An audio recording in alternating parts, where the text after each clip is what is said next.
نہیں بنے گا، یہ راستہ ایسا۔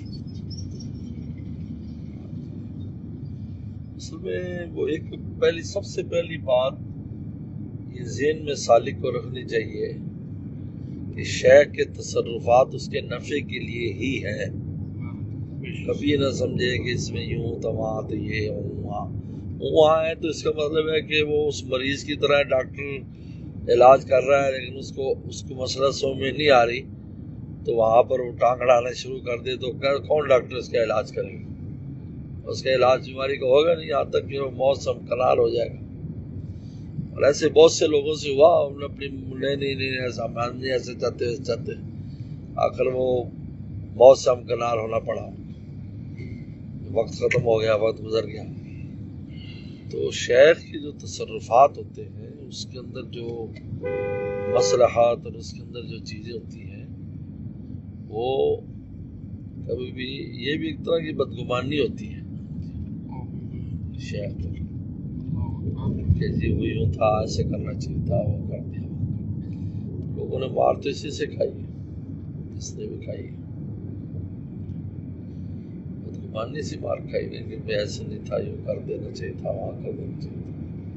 بہت نقصانات ہیں اس کی وجہ سے۔ اس لیے اسی میں 1000 مصلحتیں آپ کے لیے ہیں، 1000 چیزیں۔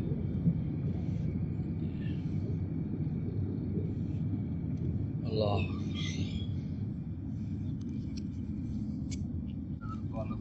اپنے شہر میں ہی کراچی جاتے تھے اور ہمارا اتنا تعارف کسی کے ساتھ بھی نہیں تھا، تو مطلب ہے کہ کہیں کوئی مل جائے، کوئی رکشہ جا رہا، رکشے میں کوئی سیٹ ویٹ مل جائے یار، ادھر پیچھے کہیں لٹک لیں ادھر کسی طرح ساتھ میں، ایسے کبھی بھی قلب میں نہیں آیا کوئی کار والا بٹھائے، فرنٹ سیٹ پہ پیچھے بٹھائے، آگے بٹھائے، کوئی بھی کہیں مل جاتا تو وہ ہم چڑھ جاتے تھے کہ بس تو رکشے پر بھی گئے ہیں، سبھی جلدی سے رکشہ لے لیا، چلو جا رہے تو وہاں جگہ پہنچ رہے ہیں، ہمیں پہنچا دو وہاں پر۔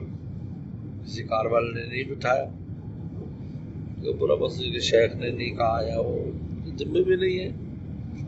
اصل تو یہ ہے کہ سالک جو ہے جس کو ایسا شوق ہو وہ اپنا خود انتظام کرے، گڈی کرائے پہ لے، ٹیکسی لے، گاڑی لائے، کہا جی میں نے جانا ہے، جاتے ہیں تو اپنا شوق پورا کرے، جب نہیں ہے تو پھر نظم کی تحت چلے۔ یہ بڑا عجیب معاملہ ہے، مٹ جانا چاہیے انسان کو، ایسے کرنا چاہیے۔ شوق میرے خیال میں گاڑی سے زیادہ آپ کے ساتھ رہنے کا شوق ہے، وہ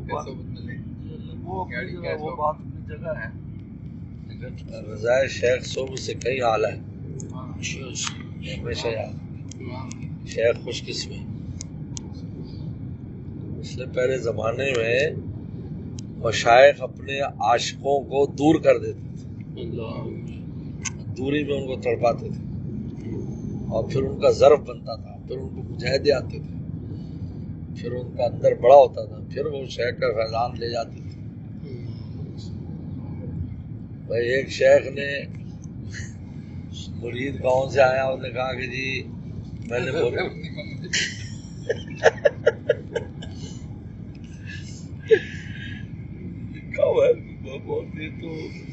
ہمارے حضرت رحمۃ اللہ علیہ کی شفقتیں تھیں کہ انہوں نے تصوف کا جو بوجھ تھا وہ اپنے اوپر لے لیا اور ہمیں مفت میں ہر چیز کھلائی پلائی، یہ حقیقت ہے۔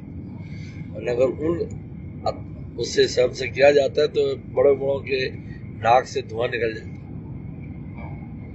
حضرت رحمۃ اللہ علیہ نے وہ نہیں کیا، کمزوری کے اوپر اس زمانے میں چلو سارا بوجھ اپنے اوپر لے لیا، اپنے دل کو جلایا، اپنے برداشت کیا جیسا بھی کیسا تھا۔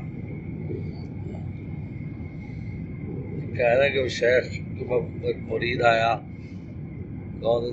شیخ نے بھینس پالی ہوئی تھی، وہ سنبھلتی نہیں تھی کسی سے، وہ گاؤں والا آیا تو وہ اس فن کو جانتا تھا، شیخ نے اس کی ڈیوٹی لگا دی تو میں نے بھینس کو پالنا، آواز سے گرا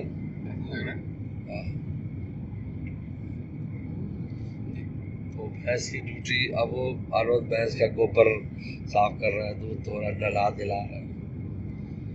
لوگ اسے کہتے ہیں یار اندر ایسے معارف اور علوم چل رہے ہیں اور تو یہاں بھینس کی ڈیوٹی میں. پیر صاحب نہیں اس کام پہ لگایا ہوا، میں بس میرے لیے یہی سارا کچھ ہے. شیخ تو خوش ہے نا، پیرانی بھی بڑی خوش کہ یہ بندہ بڑا صحیح آیا، دودھ بھی صحیح آ رہا ہے، یہ آ رہا ہے. جب وہ دنیا سے جانے لگے اور سب بڑے بڑے اللہ میں فہم میں ترے شرے باندھ کر خلفاء پاس ہیں، اور کہ جی اب بتائیں جی اب گدی آپ کے بعد کس کو آپ کا جان نشین بنائیں اور آپ کی جگہ پر بٹھائیں. ان کے بھینس والے کو بٹھا لیں. اور جب وہ پہلے دن بیٹھے تو تمام علوم معارف جاری ہو گئے، شیخ کے پورے فیضان جاری ہو گئے. کیونکہ صرف سننا کافی تو نہیں ہے نا کہ آپ سننے سے ہی سیکھیں گے، اندر سے بھی تو کوئی چیز آنی چاہیے نا. اوپر سے ڈائریکٹ وہ ان کی رضا پر، شیخ کی خوشی پر.